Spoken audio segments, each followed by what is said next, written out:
Dan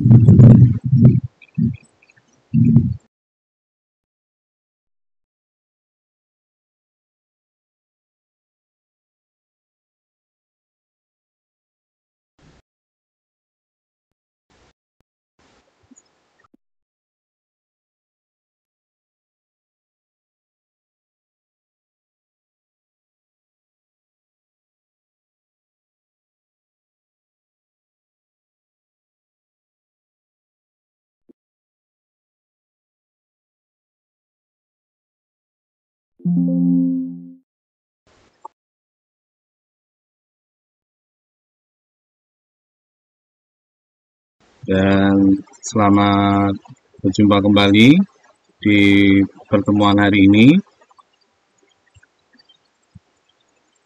Nah, hari ini kita akan melanjutkan yaitu materi tentang e-business dan e-commerce. Nah, untuk itu silakan yang belum bergabung bisa bergabung melalui Siakak dan bisa mengikuti perkuliahan secara live streaming. Nah, pokok bahasan pada hari ini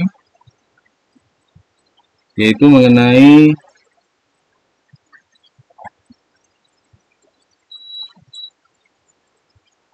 aplikasi dari e-business ya.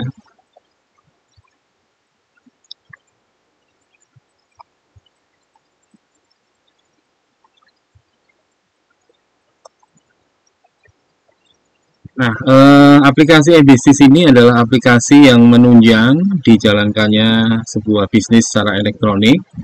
Jadi aplikasi e-business ini juga tentunya didukung oleh teknologi. Nah, terkait dengan teknologi, bahwa pentingnya teknologi dalam pembangunan ekonomi di sebuah negara, itu sangat tergantung dari seberapa besar pemanfaatan teknologi yang digunakan untuk usaha ya. Nah, model teknologi itu bisa diartikan sebagai satu bentuk layanan teknologi yang disediakan untuk memenuhi dan menyelesaikan berbagai masalah kebutuhan aplikasi. Jadi model teknologi yaitu teknologi apa saja yang bisa digunakan untuk memenuhi dan bisa menyelesaikan permasalahan aplikasi-aplikasi dari bisnis ya. Nah, kalau di bisnis kan banyak aplikasi yang kemarin sudah kita jelaskan di pertemuan awal ya, ada sekian banyak aplikasi berbasis e-business. Kemudian ada peningkatan pelayanan publik ya, menjadi salah satu isu yang penting karena pelayanan publik yang baik itu selalu menjadi tuntutan bagi masyarakat ya, ini terkait dengan pelayanan kepada masyarakat. Nah, sebuah pelayanan publik yang baik itu memiliki sebuah sistem yang baik pula dan nantinya akan menghasilkan kualitas pelayanan publik yang baik juga. Salah satu cara yang bisa digunakan untuk meningkatkan kualitas dari pelayanan publik yaitu dengan menerapkan electronic government. Nah, jadi di sini aplikasi e-business yang ada sebagai contoh adalah electronic government atau disebut dengan e-government. Nah, e-government ini selain mengikuti perubahan zaman yang semakin maju dengan menggunakan elektronik tentu mempunyai banyak manfaat dan mempermudah proses dari pelayanan publik ya. Contoh dari layanan publik pemerintah ya yang bisa dinikmati oleh warga negaranya atau masyarakatnya, contoh adalah yang terkait dengan pembayaran pajak ya. Kemudian terkait dengan informasi pajak bumi dan bangunan. Nah, ini ada beberapa aplikasi yang bisa diakses ya melalui internet. Contoh lain misalnya adalah Disdukcapil ya. Nah, maka di sini ada contoh Dukcapil online. Ini terkait dengan kependudukan dan pencatatan sipil warga negara ya secara online ya, sehingga semua datanya itu tersedia secara online yang bisa diakses sesuai kebutuhan dari warga masyarakat atau pemerintah. Nah, kemudian contoh yang lain yaitu aplikasi IMB atau izin mendirikan bangunan. Nah, biasanya di sini izin ini diberikan untuk mengatur, mengawasi serta mengendalikan ya terhadap setiap kegiatan pembangunan ya. atau memperbaiki bangunan ya, atau merobohkan bangunan yang ada di daerah.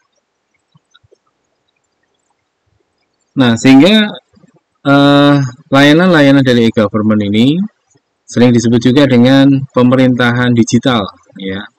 Artinya layanannya berbasis digital, menggunakan internet, berbasis e-bisnis ya. Karena di sana ada sekian banyak aplikasi yang menunjang untuk kebutuhan e-government tadi. Nah, sehingga penggunaan dari teknologi informasi dan komunikasi atau TIK ini untuk meningkatkan penyediaan layanan dan aktivitas pemerintah di sektor publik. Nah, apa saja yang disediakan? Yaitu menyediakan akses yang lebih mudah kepada masyarakat, akses terhadap informasi dan jasa, kemudian menyediakan layanan kepada masyarakat dan kepada pelaku usaha juga yang bersifat efektif dan meningkatkan kinerja pegawai dari pemerintah.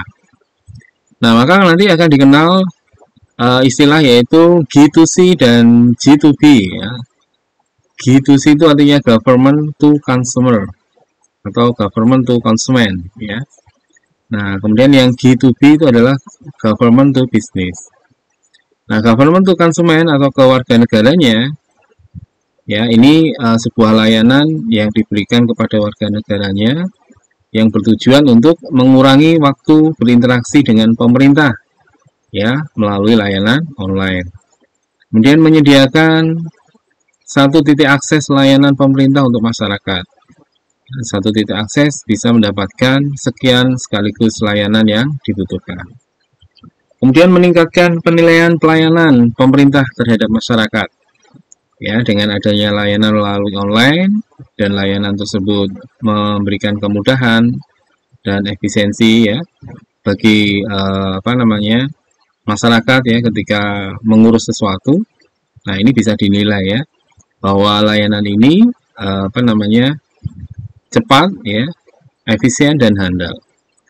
Kemudian untuk government to business berarti ini hubungan antara pemerintah ya dengan pelaku usaha ya atau pelaku bisnis. Nah, maka tujuannya meningkatkan kemampuan bagi pelaku bisnis untuk mengakses peraturan daerah. Ini terkait investasi ya, kemudian pendirian bangunan untuk berdagang atau berjualan atau berbisnis ya. Gedung-gedung ya, kemudian masalah yang terkait dengan perpajakan ya, layanan perpajakan badan usaha secara online dan mengurangi waktu untuk mengisi formulir atau informasi ya, misalnya terkait formulir untuk ekspor produk ya atau impor barang. Nah, itu bisa menggunakan online, jadi bisa mengurangi formulir-formulir yang tersedia melalui cetakan kertas ya. Nah, kemudian ada layanan lain yaitu e-learning. Ini adalah suatu aplikasi e-bisnis juga ya.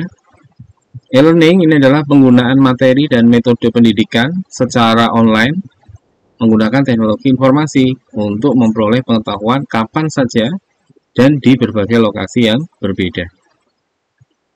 Nah, online learning ini secara umum hanya mengacu pada pembelajaran elektronik yang berbasis web ya. Jadi biasanya e-learning ini diaksesnya melalui website ya. E-learning termasuk mobile learning yang digunakan saat ini ya. Biasanya materinya disampaikan secara online ya atau nirkabel tanpa terhubung kabel. Jadi bisa diakses lewat HP, bisa diakses lewat WiFi ya. Bisa diakses lewat smartphone, tablet ya atau perangkat-perangkat lainnya yang terhubung di internet. Nah, e-learning ini identik dengan pembelajaran yang menggunakan komputer atau berbasis komputer ya.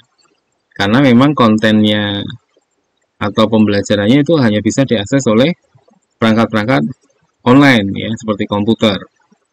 Kemudian terkait dengan pelatihan yang berbasis komputer ya, jadi bagaimana menggunakan aplikasi, bagaimana belajar menggunakan komputer melalui e-learning tersebut. Atau bisa juga menjadi pendidikan online ya. Di pembelajaran elektronik itu termasuk di dalamnya ada pendidikan yang dilakukan secara online. dan istilah-istilah lain ya, seperti e-training ya, training secara elektronik gitu ya, dan lain sebagainya. Nah, ada beberapa hal yang menjadi penggerak e-learning ya. Nah, terutama kaitannya dengan online. Nah, di sini ada internet dan intranet ya. Koneksi internet dan intranet ini kan yang memberikan layanan atau media untuk terhubung. Nah, ini menjadi penggerak e-learning. Kemudian ketersediaan materi pembelajaran secara online ya. Jadi materi-materi ini bisa diakses kapanpun ya, menggunakan perangkat yang terhubung di internet. Kemudian peningkatan pendidikan ya, yang secara konvensional kemudian dikembangkan ya, pendidikan itu secara online. Kemudian ada perubahan teknologi ya, ada inovasi ya, kemudian ada buku-buku elektronik. Nah, itu juga sebagai penggerak e-learning. Nah, terkait dengan bisnis ya, untuk latihan, training ya, atau pembelajaran, ada persaingan dan ada tekanan biaya. Jadi kalau harus membuka secara offline, harus menyediakan tempat, gedung ya, kemudian sarana prasarana yang lainnya. Nah, kalau dilakukan secara online, maka tempat, gedung itu sudah tidak diperlukan lagi karena aplikasinya sudah berjalan di dunia maya. Nah, maka ini akan mendukung ya, adanya persaingan dan tekanan biaya. Kemudian ada kebutuhan untuk melatih orang dalam kondisi dan situasi yang berbeda. Jadi perlunya ada pelatihan, karena kondisi dan situasinya mungkin jaraknya jauh antara tentor dengan yang dilatih ya, maka bisa dilakukan secara online. Nah, penggerak e-learning yang lain apa? Yaitu globalisasi ya. Globalisasi artinya adanya perubahan secara global ya. Perubahan-perubahan yang didukung oleh teknologi termasuk internet ya di dalamnya. Nah, ini akan mendorong ya e-learning bertumbuh ya. Kemudian kelas-kelas yang ada di universitas secara online, secara virtual ya, ada dosen, ada guru, ada pelajar di sana ya, maka e-learning ini bisa dikembangkan ya. Jadi penggeraknya adalah komunitas Civitas Akademika. Lalu ada kebutuhan pembelajaran sepanjang waktu, jadi bisa belajar kapanpun ya, dimanapun bisa belajar, bisa mengakses materi. Nah, itu maka terjadi prinsip-prinsip dari e-learning tadi ya. Jadi bisa dilaksanakan ya pembelajarannya secara online. Nah, kemudian kalau di tempat kerja ada permintaan sesuai dengan pendidikan ya, bidang ilmu yang dipelajari. Kemudian nanti ada pelatihan di sana. Lalu ada dunia maya, jejaring sosial, ini juga sebagai penggerak e-learning ya. Karena dunia maya ini atau internet dan jejaring sosial atau medsos itu juga bisa digunakan untuk fasilitas e-learning. Nah, aplikasi lain selain eHealth pada e-business yaitu ada selain e-learning ada eHealth ya.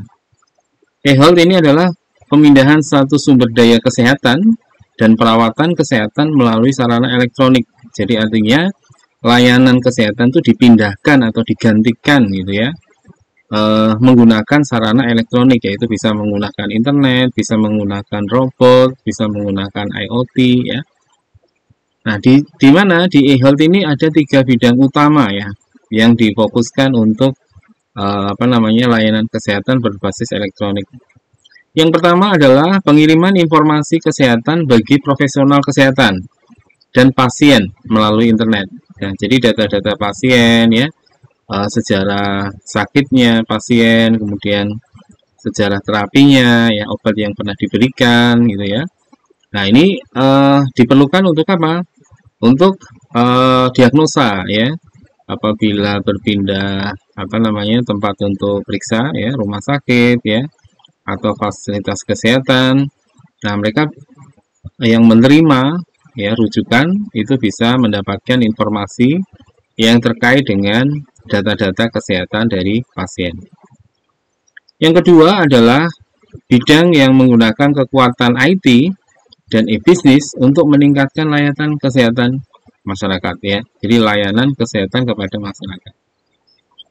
Misalnya apa? Misalnya melalui pendidikan kesehatan anak, pendidikan kesehatan orang tua, kemudian untuk pelatihan pekerja kesehatan ya, seperti perawat ya, kemudian ada dokter ya, kemudian ada juga bidan ya.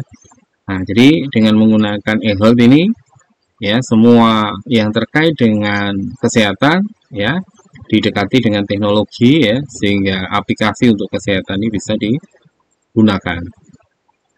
Nah, yang ketiga, bidang utama dari e-health adalah penggunaan praktek e-bisnis dalam sistem manajemen kesehatan. Nah, jadi untuk mengelola rumah sakit, untuk mengelola apotek, untuk mengelola tempat-tempat periksa seperti fasilitas kesehatan tingkat 1 ya, tingkat 2 dan seterusnya. Nah, itu diperlukan implementasi e-bisnis ya. Jadi supaya manajemen kesehatannya itu bisa dikelola dengan baik menggunakan teknologi. Nah, di bidang kesehatan dikenal ada sistem rekam medis elektronik atau EMR. Nah, ini salah satu aplikasi ya yang paling awal yang dikembangkan ya di sektor e-health ya, electronic health, yaitu sistem rekam medis elektronik. Tujuan dari sistem rekam medis elektronik itu untuk memungkinkan akses ke catatan medis pasien ya dari lokasi dimanapun, bahkan dari kota dan negara lain. Nah, jadi rekam medis pasien ini penting ya. Kalau kemudian dirujuk harus pindah ke rumah sakit atau harus pindah untuk layanan yang terkait dengan teknologi yang hanya ada di rumah sakit tertentu ya. Nah, itu data-data rekam medisnya bisa dilacak ya, atau bisa ditelusuri ya, sehingga tidak sampai menyebabkan mungkin kesalahan tindakan ya, karena ada beberapa diagnosa yang sudah dilakukan sebelumnya dan itu menjadi salah satu dasar ya untuk tindakan medis berikutnya ya. Jadi nggak perlu memeriksa lagi, tapi sudah ada ya tindakan medis sebelumnya yang menjadi acuan. Nah, seorang dokter bisa menarik ya atau mengquery ya, atau membaca gitu ya catatan medis setiap kali dia perlu melihat rekam medis pasiennya ya. Jadi dengan adanya EMR ini, rekam medisnya dari setiap pasien yang periksa ya, namanya ya, asal usulnya ya, nama orang tua, kemudian nama anaknya, alamatnya, kemudian yang penting adalah jejak medisnya ya, pernah sakit apa, kemudian diagnosanya seperti apa, obat apa yang sudah pernah minum ya, kemudian bagaimana hasilnya ya, dan seterusnya. Nah, kemudian terkait dengan medis ini juga ada perdagangan dan media sosial dari e-health ya. Jadi e-health itu juga menjual barang-barang medis ya, juga ada media sosialnya yang terkait dengan medis gitu ya. Nah, industri perawatan kesehatan ya itu mulai mengadopsi sosial media dan perdagangannya berbasis sosial ini. Nah, sehingga melalui media sosial peserta perawatan kesehatan menjadi aktif terlibat satu sama lain.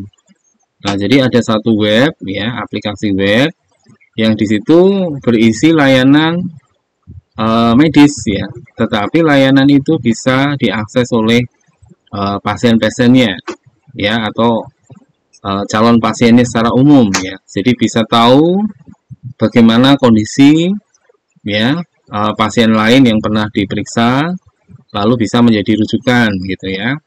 Sebaiknya bagaimana, ketemu dengan dokter siapa, kemudian apa yang nanti harus dikeluarkan, biayanya bagaimana gitu ya.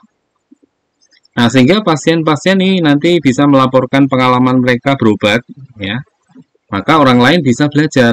Nah, jadi istilahnya sharing ya, sharing terhadap pemeriksaan atau diagnosa dokter, apa obat yang diberikan, resep yang diberikan, kemudian meminum obat apa, berapa kali, ya, sebelum sesudah makan, dan seterusnya. Lalu untuk para dokter dan para perawat pasien, ini bisa memiliki situs jejaring sosial yang profesional. Artinya memang berisi antara lain adalah beranggotakan dokter-dokter dan perawat pasien, ya. Nah, ada contoh yaitu sebuah portal medis namanya Mayo Clinic. Kemudian ada portal medis juga namanya webmd.com, ya, Mayo Clinic org dan webmd.com. Nah, untuk yang webmd.com ini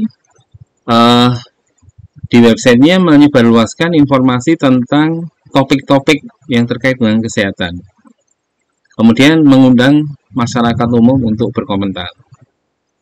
Nah, kemudian untuk yang Mayo Clinic, ini adalah media sosial bagi peserta yang sedang melakukan perawatan kesehatannya. Mereka bisa aktif satu sama lain, ya, sehingga bisa memberikan saling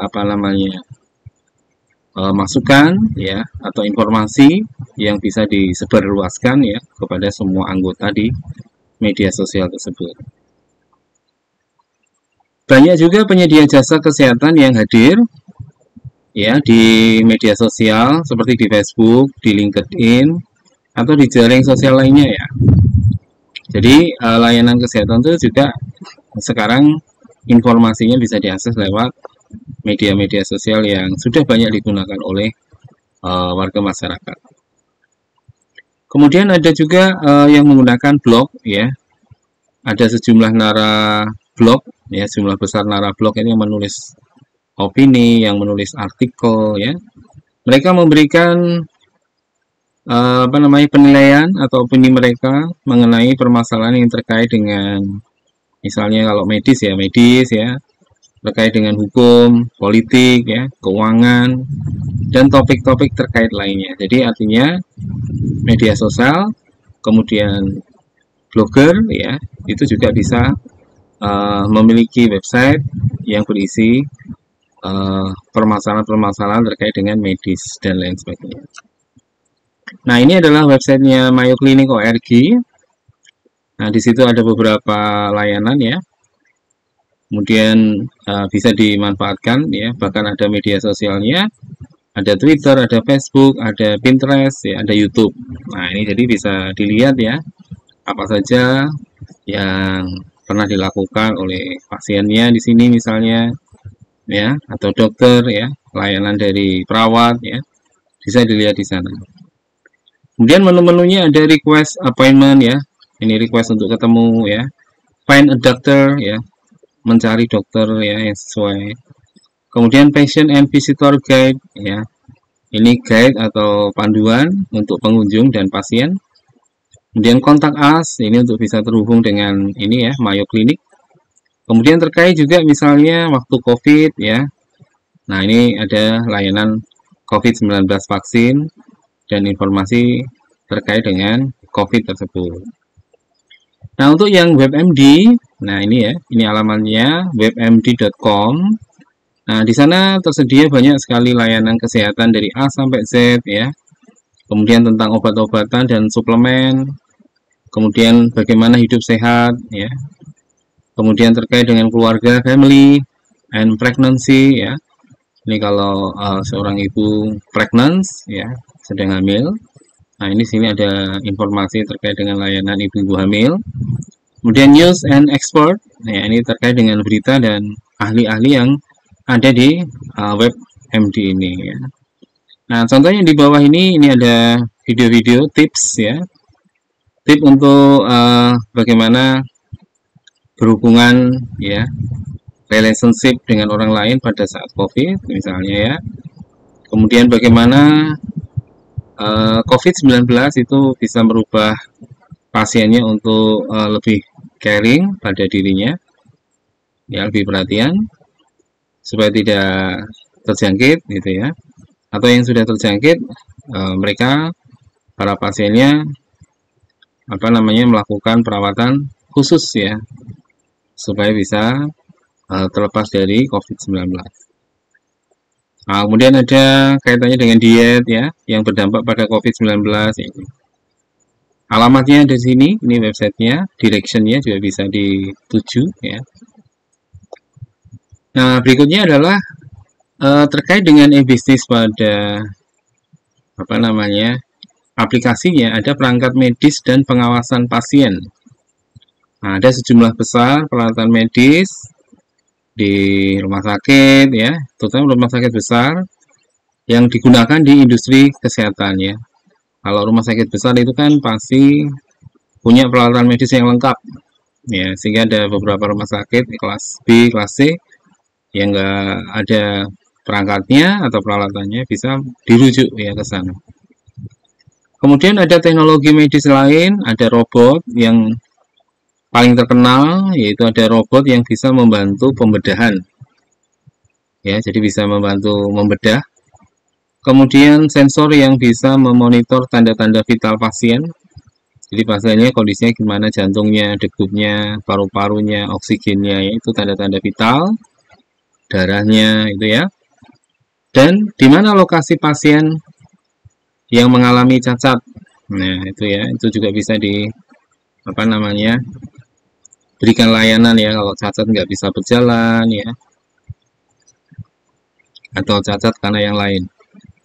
Kemudian penggunaan telekomunikasi yang cukup besar ternyata terbukti dalam fasilitas medis. Artinya robot-robot ini dan sensor-sensor ini itu butuh perangkat telekomunikasi ya, karena harus ada koneksi internet. Nah, koneksi internet ini harus ada infrastruktur telekomunikasinya. Ya, berarti di sini penggunaan telekomunikasi yang sangat besar atau banyak itu terbukti dalam fasilitas-fasilitas medis ya, karena menggunakan perangkat ini.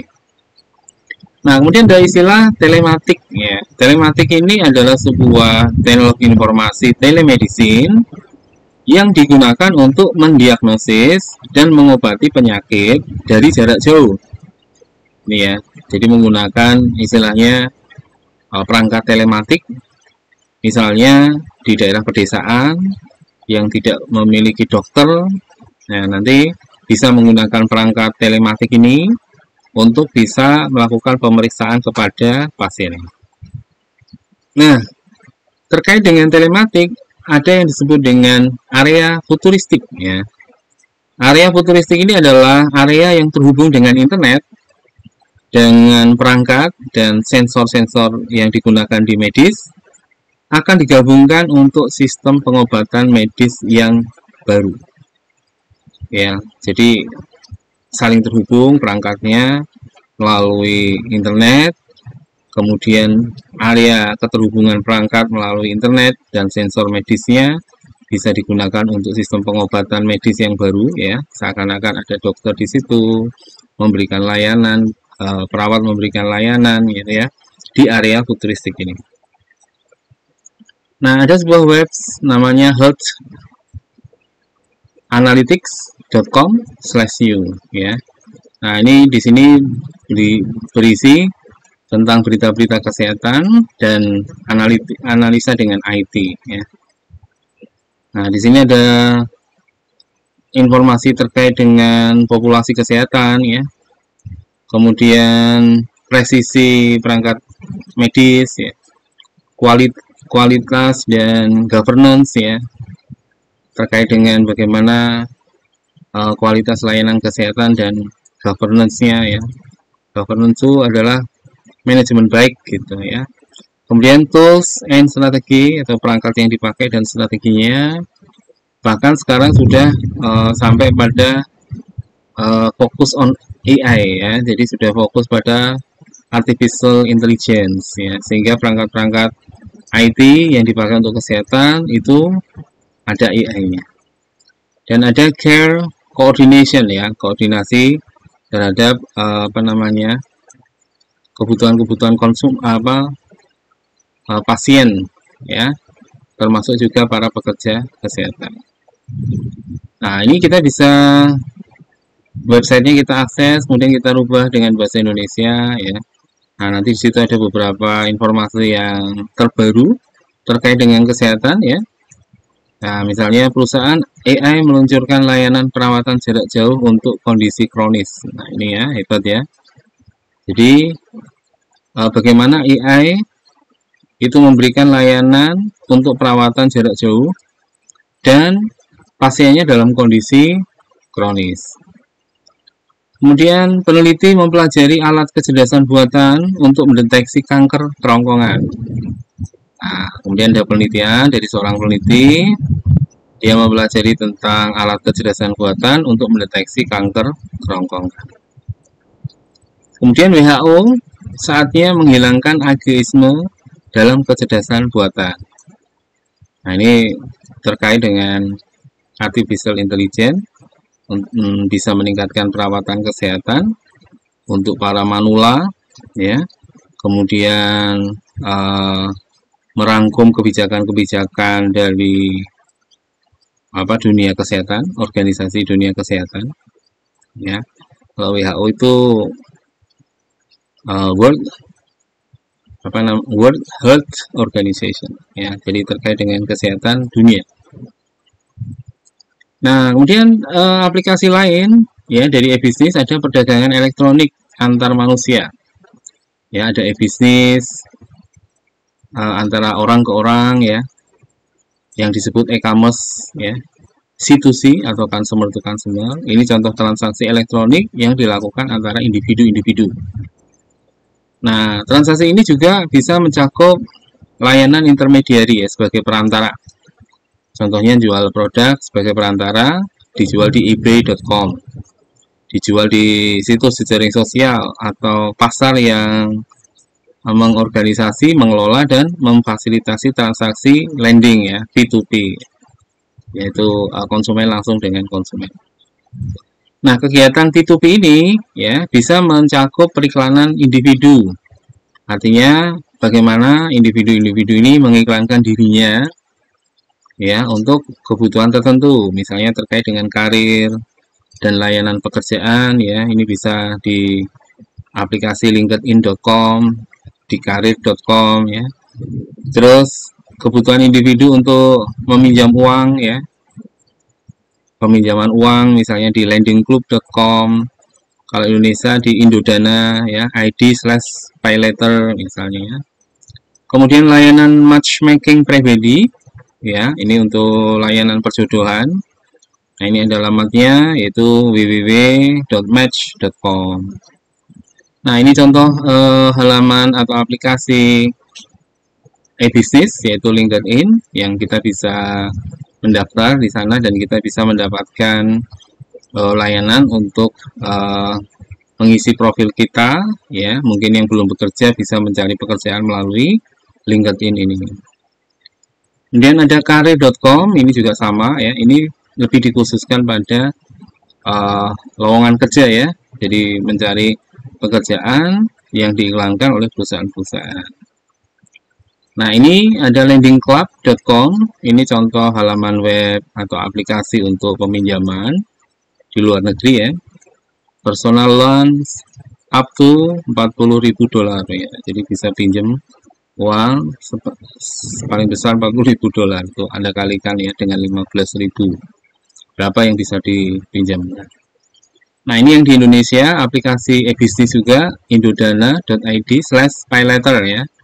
Ini yang biasanya memberi layanan belanja, ya, di marketplace gitu, ya, di Shopee, kemudian di Tokopedia, ya, yaitu belanja dulu, bayarnya nanti, ya. Belanja dulu, pay later, ini bayarnya nanti, ya, akhir bulan.